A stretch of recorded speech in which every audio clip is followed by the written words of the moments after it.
கோவக்காய் வந்து first harvest வந்து பண்ணி முடிச்சாச்சுங்க. இது செகண்ட் ஹார்வெஸ்ட். ஃபஸ்ட்டு வந்து கொஞ்சம் ஓரளவுக்கு காய்ச்சிது. அது வந்து நான் வீடியோ எடுக்கல. இப்போ வந்து நம்ம நிறைய காய்ச்சிருக்கு. இப்போ நம்ம இதை அறுவடை பண்ணிக்கலாம். நல்லா சரசரமாக நிறைய வச்சுருக்குங்க கோவக்காய் பாருங்கள். போன வருஷம் மாதிரி இந்த வருஷம் நல்லா அறுவடைங்க கோவக்காய் வந்து. இதுக்கு எந்த திட உரமும் இன்னும் கொடுக்கலங்க. கடலை புண்ணாக்கு மட்டும் கடலை புண்ணாக்கு வெப்பம் புண்ணாக்கு மட்டும் கொஞ்சம் நல்லா ஊற வச்சு அது பிஞ்சு வைக்கிற டைமில் கொடுத்தேன். அப்புறம் மழை வர்றது, அப்புறம் இந்த கிச்சன் வேஸ்ட் கம்போஸ்ட் லிக்விடாக அந்த மாதிரி தயாரித்து தான் கொடுத்துட்ருக்கேன். அப்புறம் கத்திரிக்காய் பறிச்சிக்கலாம்.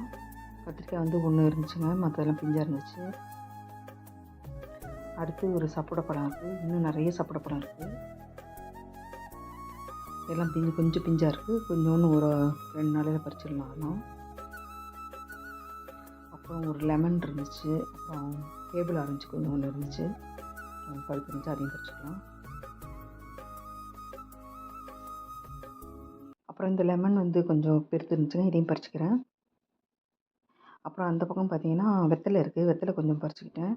அப்புறம் மல்லிப்பூ இருந்துச்சுங்க, மல்லியும் அடுக்கு மல்லி, குண்டு மல்லி அதெல்லாம் கொஞ்சம் கொஞ்சம் இருந்துச்சு, பறிச்சுக்கிட்டேன். பறித்து இன்றைக்கான அறுவடை முடிச்சாச்சு. இந்த அறுவடை பிடிச்சிருந்தா லைக் பண்ணி சப்ஸ்கிரைப் பண்ணிக்கோங்க. தேங்க்ஸ் ஃபார் வாட்சிங்.